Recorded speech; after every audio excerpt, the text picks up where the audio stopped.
warahmatullahi wabarakatuh. Nama saya Anissa Sulistiani, NIM belakang 158. Di sini saya akan menjelaskan tentang pengertian warehouse and storage. Menurut Hadi Guna dan Setiawan tahun 2008, gudang merupakan salah satu area yang memfasilitasi proses dan aktivitas pengelolaan barang. Menurut Zaroni, 2015, warehouse dapat digambarkan sebagai bagian dari suatu sistem logistik sebuah perusahaan yang berfungsi untuk menyimpan produk dan menyediakan informasi mengenai status serta kondisi material atau persediaan yang disimpan di gudang, sehingga informasi tersebut selalu up to date dan mudah diakses oleh siapapun yang berkepentingan. Lalu slide selanjutnya. Menurut Purnomo, tahun 2004, gudang atau storage merupakan tempat penyimpanan barang baik bahan baku yang dilakukan proses manufacturing maupun barang jadi yang siap dipasarkan. Yang terakhir, menurut John Warman tahun 1997, gudang adalah sebuah bangunan yang dipergunakan untuk menyimpan barang dagangan. Barang yang disimpan pada gudang meliputi barang yang belum diproses, barang yang sudah diproses, dan barang jadi. Sehingga kegiatan atau aktivitas seperti halnya mengolah, menyortir, dan pengepakan yang terjadi pada suatu gudang disebut pergudangan. Terima kasih. Bismillahirrahmanirrahim. Assalamualaikum warahmatullahi wabarakatuh. Perkenalkan, nama saya Halim Herianto, NIM 159. Di sini saya akan melanjutkan presentasi dari teman saya, yaitu akan menjelaskan tentang fungsi warehouse. Menurut Arwani tahun 2009, yaitu menjelaskan peranan gudang dapat dikategorikan dalam 3 fungsi. Yang pertama, yaitu fungsi penyimpanan atau storage and movement, di mana merupakan fungsi paling mendasar dari sebuah gudang, yakni penyimpanan barang. Kemudian yang kedua, yaitu fungsi melayani permintaan pelanggan atau order fulfillment, yaitu aktivitas menerima barang dari pemasok dan memenuhi permintaan dari cabang atau pelanggan, menjadikan gudang sebagai fokus aktivitas logistik. Kemudian yang ketiga, yaitu fungsi distribusi dan konsolidasi atau distribution and consolidation, di mana fungsi ini menjadikan gudang sebagai kepanjangan tangan dari penjualan dan pemasaran dalam memastikan penyampaian produk dan informasi kepada pelanggan sebagai titik penjual. Oke, selanjutnya yaitu di slide ke-6. Di sini saya akan menjelaskan tentang jenis warehouse. Ada 4 macam. Ada 4 macam jenis-jenis warehouse, yaitu yang pertama, by the stage in the supply chains. Warehouse dikenal sebagai tempat penyimpanan bahan baku, barang dalam proses, dan barang jadi. Kemudian yang kedua, yaitu by geographic area, di mana contoh ini seperti sebuah regional warehouse yang diperuntukkan melayani seluruh dunia atau beberapa negara. Warehouse nasional untuk melayani daerah-daerah di seluruh wilayah satu negara, atau warehouse lokal untuk melayani wilayah tertentu. Kemudian yang ketiga, by product type. Warehouse untuk menyimpan suku cadang, gudang perakitan misalnya untuk perakitan mobil, makanan beku, makanan yang mudah rusak, perishable, dan barang-barang yang berbahaya. Kemudian yang terakhir, yang keempat, yaitu by function. Warehouse untuk menyimpan persediaan, warehouse untuk sortasi, atau misalnya sebagai hubungan dari kiriman warehouse pengolahan. Sekian dari saya. Assalamualaikum warahmatullahi wabarakatuh. Perkenalkan, nama saya Alvin Langkah dengan NIM AHYA 160. Di sini saya akan melanjutkan jenis warehouse.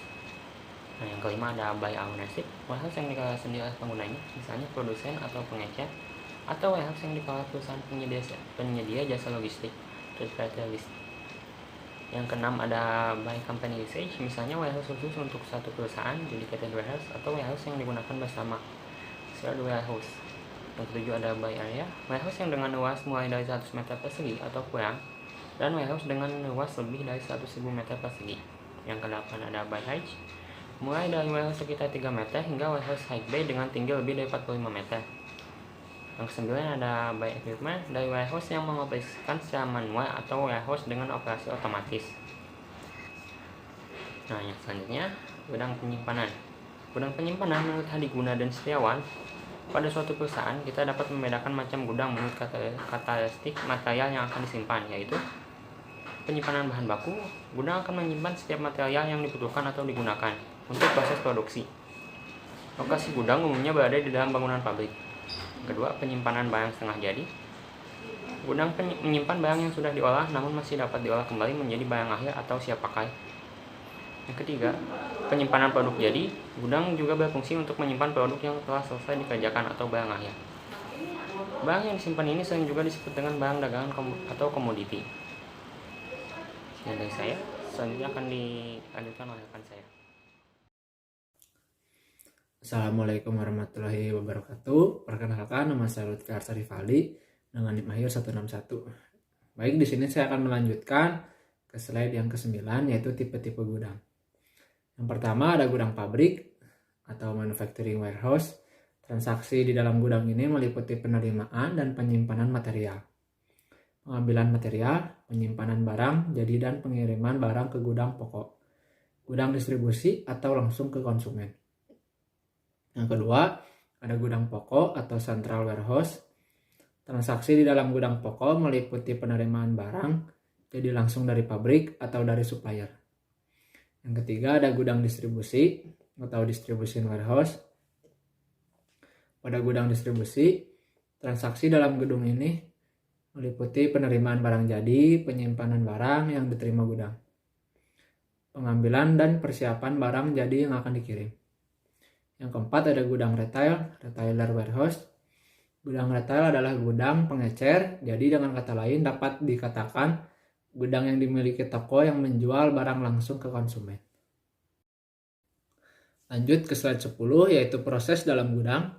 Yang pertama ada penerimaan atau receiving, sebuah aktivitas penerimaan material yang telah dipesan untuk disimpan dalam gudang. Yang kedua ada pemeriksaan dan pengendalian kualitas. Setelah dilakukan kegiatan penerimaan, selanjutnya dilakukan pemeriksaan barang dan pengendalian kualitas pada proses produksi dari barang yang telah diterima atau dipesan dari supplier. Yang ketiga ada pengemasan ulang atau repackaging. Kegiatan ini dilakukannya pengemasan ulang dari barang yang diterima mengalami perubahan, baik itu ukuran lebih kecil, kuantitas berbeda, atau penggabungan dari jenis barang. Yang keempat ada pemindahan atau put away. Kegiatan ini adalah dilakukannya pemindahan barang yang sudah dikemas ulang untuk disimpan agar dapat dipisahkan dari barang yang belum diolah. Yang terakhir yaitu penyimpanan atau storage. Proses ini adalah kegiatan dalam penyimpanan barang pada suatu gudang yang dimana barang tidak langsung diambil sesuai permintaan. Sekian, terima kasih dari saya. Wassalamualaikum warahmatullahi wabarakatuh. Assalamualaikum warahmatullahi wabarakatuh. Perkenalkan, nama saya Salma Nadia Rahman dengan NIM belakang 162. Di sini saya akan melanjutkan slide berikutnya. Slide berikutnya ini ada proses dalam gudang.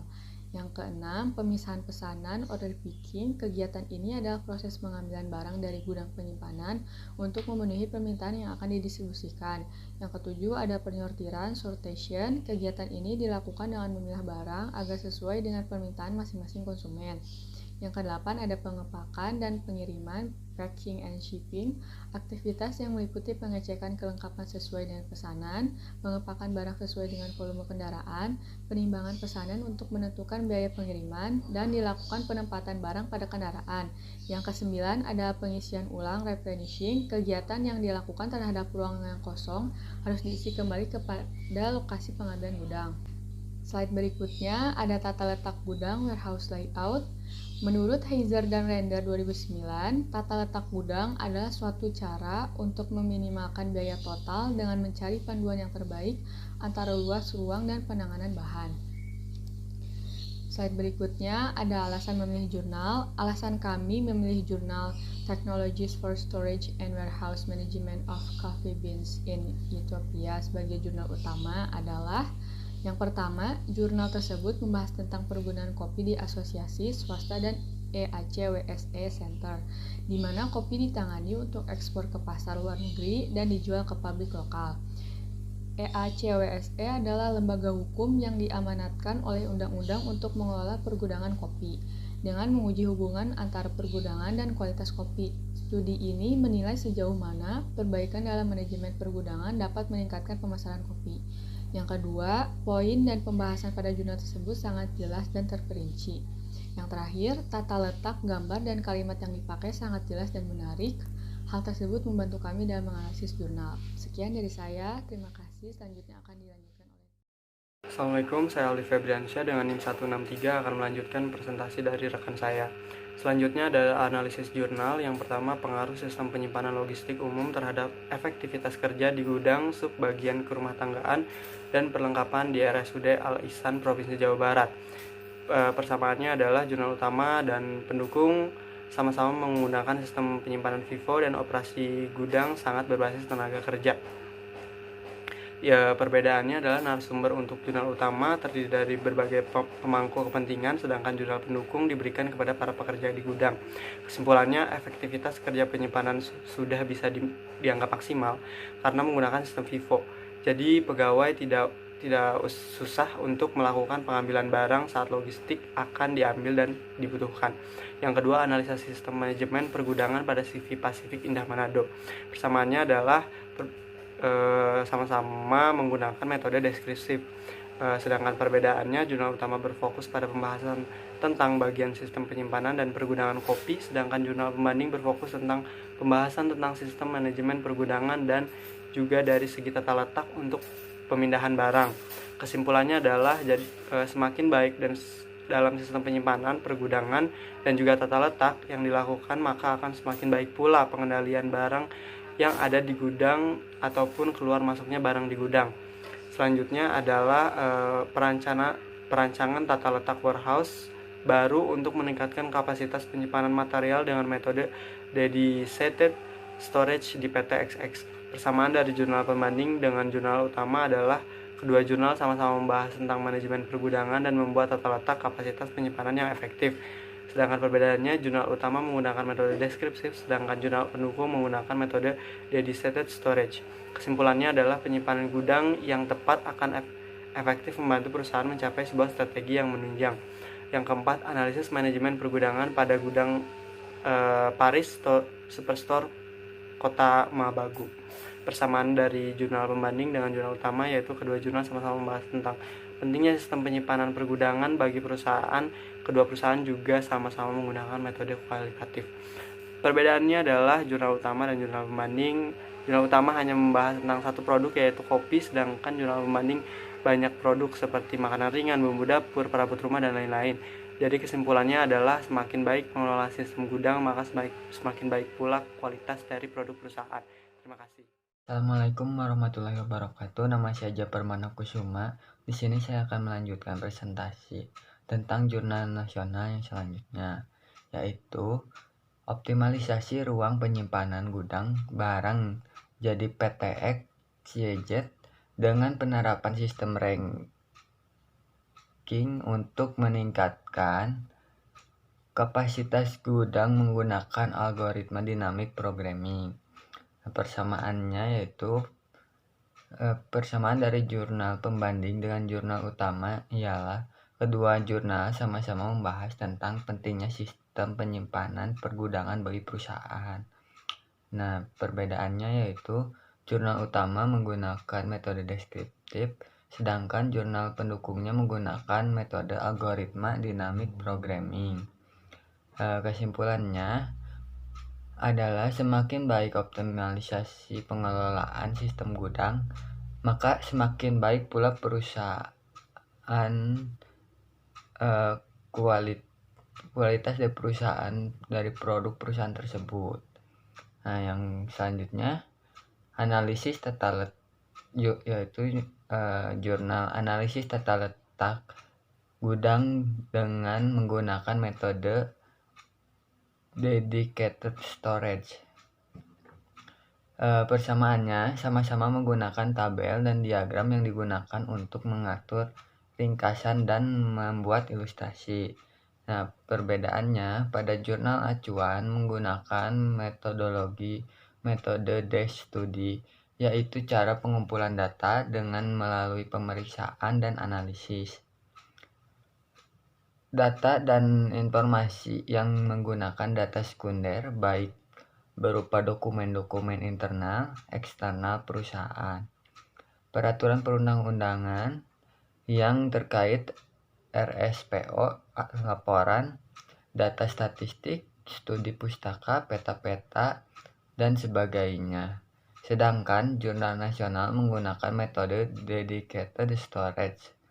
Ini merupakan metode tata letak penyimpanan produk berdasarkan banyaknya aktivitas keluar masuk produk dari gudang dengan jarak tempuh terpendek terhadap I atau offline through output. Dengan adanya rancangan penyusunan penerapan dedicated storage ini diharapkan produk akan disimpan dan menempati dengan perhitungan through output. Kesimpulannya, penelitian jurnal acuan ini bertujuan memetakan dan menjelaskan penilaian permasalahan pergudangan dalam rantai pasok kopi di Ethiopia Selatan, sedangkan penelitian jurnal nasional perhitungan jarak untuk 3 jenis tata letak yang telah dirancang, maka dapat dihasilkan perbandingan jarak tempuh pada seluruh tata letak dengan jarak tempuh terkecil terdapat pada tata letak arus lurus sederhana. Jurnal selanjutnya yaitu Jurnal Penerapan Warehouse Management System pada PT Uniplasindo Interbuana Bali. Jurnal utama dan jurnal pendukungnya sama-sama menggunakan metode deskriptif. Perbedaannya, jurnal utama lebih berfokus pada menilai sejauh mana perbaikan dalam manajemen pergudangan meningkatkan pemasaran, sedangkan jurnal pendukungnya lebih berfokus pada sistem warehousing management. Nah, kesimpulannya adalah penyimpanan gudang yang tepat akan efektif membantu perusahaan dalam proses pendistribusian barang atau penyimpanan barang yang tertata. Jurnal selanjutnya, implementasi metode klarifikasi ABC pada Warehouse Management System PT Cakrawala Tunggal Sejahtera. Persamaan jurnal pembanding dengan jurnal utama ialah kedua jurnal sama-sama membahas tentang penyusunan tata letak kelengkapan barang industri agar berjalan secara optimal. Nah, perbedaannya yaitu antara jurnal utama dan jurnal pembanding. Jurnal utama hanya membahas tentang kelengkapan standar unit KSU, sedangkan jurnal pembanding meneliti tentang metode analisis ABC, metode economic order equity EOQ, dan reorder point atau ROP di apotek.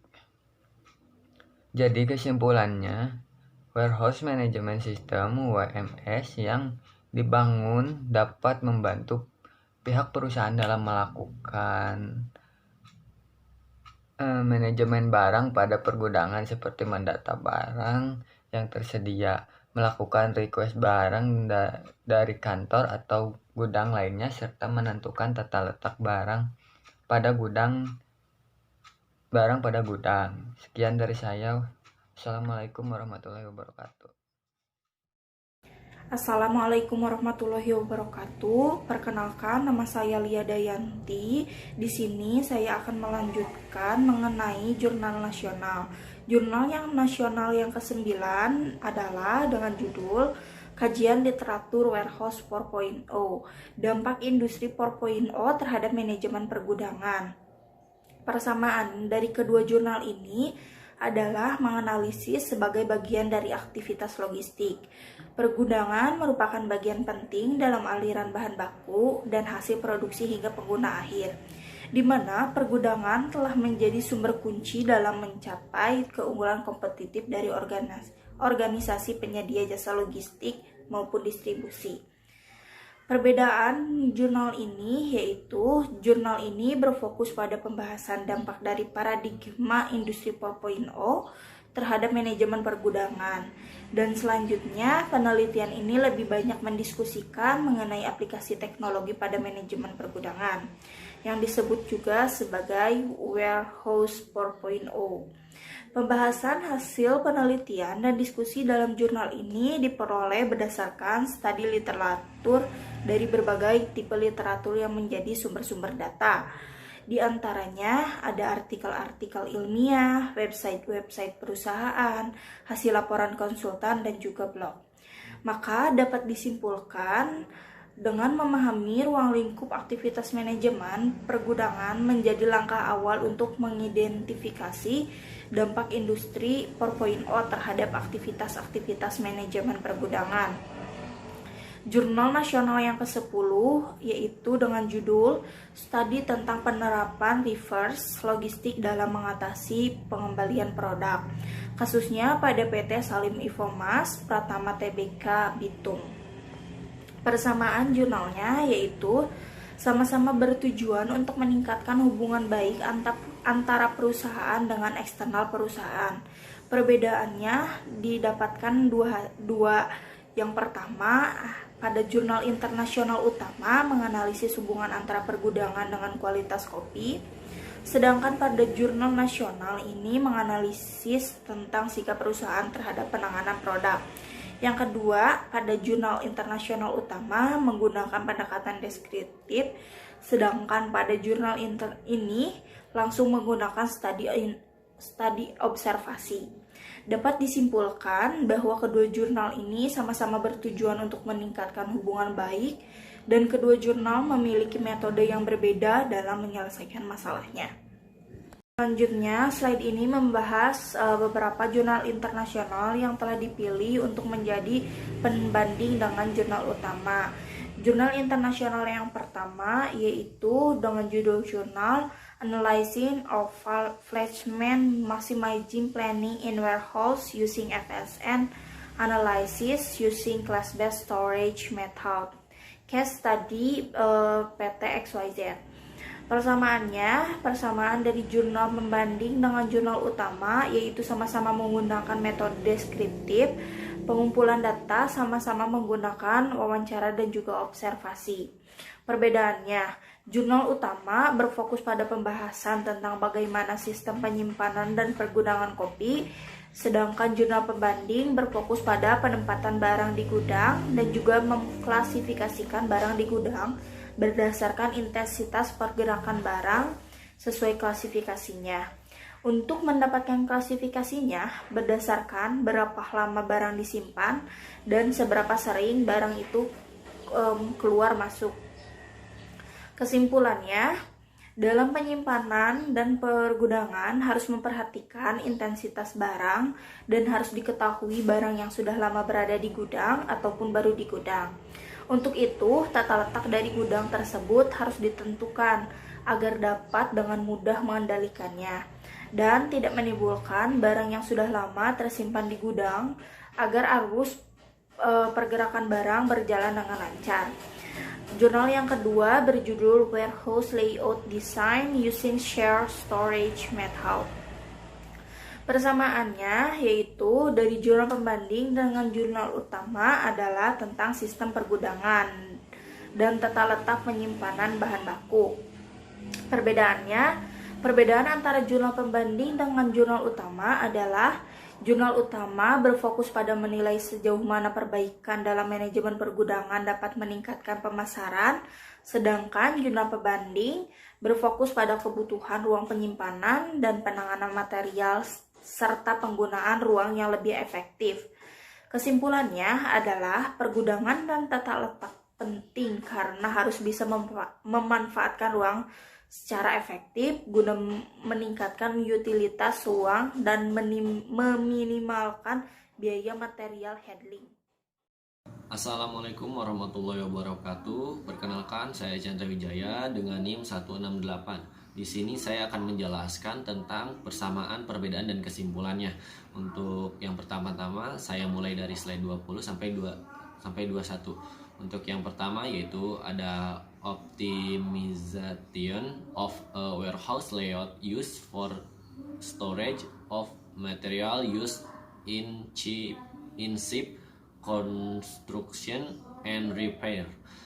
Untuk persamaan dari jurnal pembanding dengan jurnal utama ialah kedua jurnal sama-sama membahas tentang tata letak sistem pergudangan yang baik.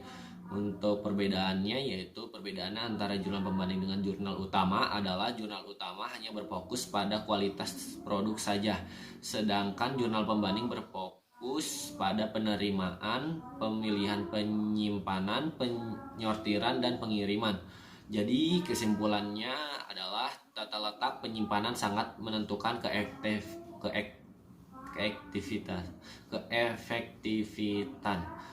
dan efisiensi dan sistem pergudangan. Untuk yang keempat yaitu ada improving the effectiveness of warehousing operation, a case study. Untuk persamaan dari persamaannya yaitu persamaan dari jurnal pembanding dengan jurnal utama ialah kedua jurnal sama-sama membahas tentang tata letak sistem pergudangan efektif dan efisien. Untuk perbedaannya yaitu perbedaan antara jurnal pembanding dengan jurnal utama adalah jurnal utama hanya berfokus pada kualitas dari produk, sedangkan jurnal pembanding berfokus pada efektivitas sistem operasi pergudangan. Untuk kesimpulannya ya ini adalah tata letak penyimpanan sangat menentukan keefektifan dan efisien dan dari sistem pergudangan. Untuk slide selanjutnya yaitu ada nomor 5 yaitu ada dampak penerapan manajemen gudang sistem pasar industri suku cadang mobil di Arab Saudi. Ya, untuk persamaannya itu sama-sama menggunakan metode kualitatif untuk mengumpulkan data yang file untuk penelitian karena alasan berikut. Metode kualitatif menghasilkan data tentang kelompok manusia dalam pengaturan sosial, juga ini memberikan pemahaman yang mendalam tentang organisasi tertentu melalui pengalaman langsung dan pelaporan yang jujur dan kutipan dari percakapan yang sebenarnya daripada deskripsi permukaan sampel besar dari suatu populasi. Selain itu, metode kualitatif memungkinkan memunculnya makna dari partisipan dan lebih fleksibel untuk menyesuaikan cara pengumpulan dan analis data seiring berjalannya penelitian. Untuk perbedaannya yaitu jurnal acuan menggunakan desk research, observasi langsung dan wawancara semi struktur, sedangkan jurnal internasional kuesioner menggunakan kuesioner, pertanyaan terbuka dan tertutup.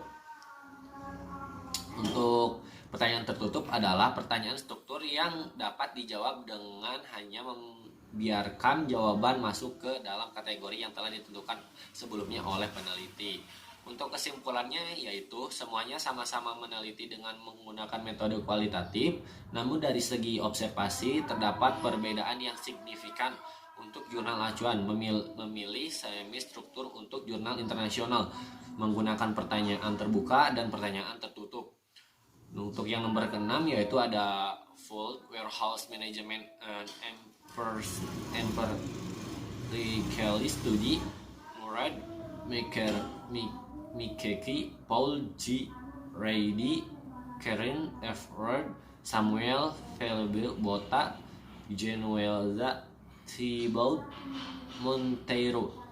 Untuk di persamaannya dari jurnal pembanding dengan jurnal utama adalah dengan sistem pergudangan yang efektif dan efisien. Untuk perbedaannya yaitu antara jurnal pembanding dengan jurnal utama adalah jurnal utama berfokus pada menilai sejauh mana perbaikan dalam manajemen pergudangan dapat meningkatkan pemasaran, sedangkan jurnal pembanding berfokus pada penggabungan pergudangan untuk mempermudah perusahaan. Untuk kesimpulannya kedua jurnal adalah pergudangan dengan tata letak penting karena harus bisa memanfaatkan ruang secara efisien untuk sebuah kemudahan. Sekian dari saya. Untuk slide selanjutnya akan dipaparkan oleh rekan saya. Assalamualaikum. Baik, Assalamualaikum warahmatullahi wabarakatuh. Perkenalkan, nama saya Reza Sania Azahra dengan NIM belakang 169. Di sini saya akan melanjutkan pemaparan dari teman saya sebelumnya. Oke, yang ketujuh itu ada warehouse layout design within distance method to minimize time travel. Persamaan dari jurnal pembanding dengan jurnal utama ialah kedua jurnal sama-sama membahas tentang perencanaan atau menata fasilitas industri secara optimal, yang meliputi tenaga kerja, alat transportasi, produksi departemen, gudang penyimpanan bahan baku, selesai gudang material, dan semua fasilitas. Perbedaan antara jurnal pembanding dengan jurnal utama adalah jurnal utama mengurangi penjualan yang hilang dan meningkatkan pendapatan dengan metode analisis FNS atau Fast Moving, sedangkan jurnal pembanding berfokus pada berapa tingkat biaya paling ekonomis untuk tata letak pabrik.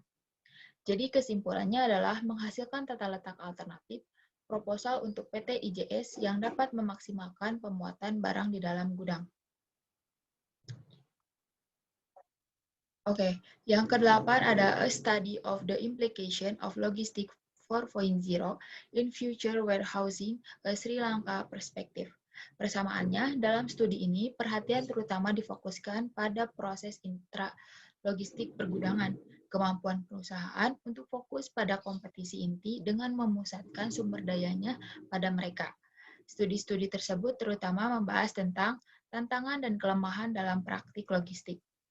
Perbedaan jurnal ini membahas logistik canggih, teknologi 4.0 dengan aplikasi industri menyoroti pengaruhnya dalam peningkatan proses.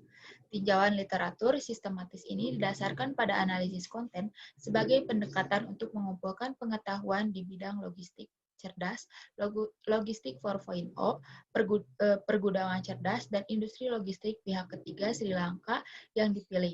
Langkah awal analisis ini adalah mencari artikel-artikel yang relevan dengan penelitian. Jadi kesimpulannya adalah digitalisasi akan menjadi strategi yang efektif untuk meminimalkan intervensi manusia dalam operasi pergudangan dan untuk meningkatkan produktivitas tenaga kerja yang tersedia. Oke, yang terakhir itu ada Toward Sustainable Reserve Logistic Implementation, a conceptual framework of the Quattro Bottom Line Approach. Persamaannya yaitu sama-sama meneliti responden langsung ke lapangan. Perbedaannya pada jurnal internasional utama menggunakan pendekatan deskriptif, sedangkan pada jurnal ini menggunakan pendekatan Quattro Bottom Line.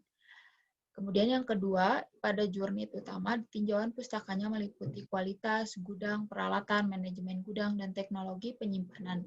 Sedangkan dalam jurnal ini yaitu pemilihan materi dan evaluasi materi. Dapat disimpulkan bahwa pada kedua jurnal ini meneliti responden secara langsung dengan menyebar kuesioner, dan kedua perusahaan harus memperbaiki sistem yang digunakan agar bisa efektif dan efisien. Oke, akhirnya kita sampai kesimpulan ya teman-teman. Hampir di semua perusahaan yang bergerak di bidang manufaktur, baik itu manufaktur skala kecil maupun skala besar, pasti memiliki gudang untuk tempat pengambilan bahan baku yang digunakan untuk proses produksi, dan tempat penyimpanan barang jadi dari proses yang sudah dilakukan di lantai produksi. Oleh karena itu, begitu pentingnya fungsi gudang untuk semua perusahaan manufaktur ini. Maka gudang harus dapat ditata dengan baik untuk memudahkan dalam proses penyimpanan dan pengambilan, baik pada gudang bahan baku, storage, maupun gudang barang jadi, warehouse. Gudang atau warehouse merupakan komponen penting dari rantai pasokan modern.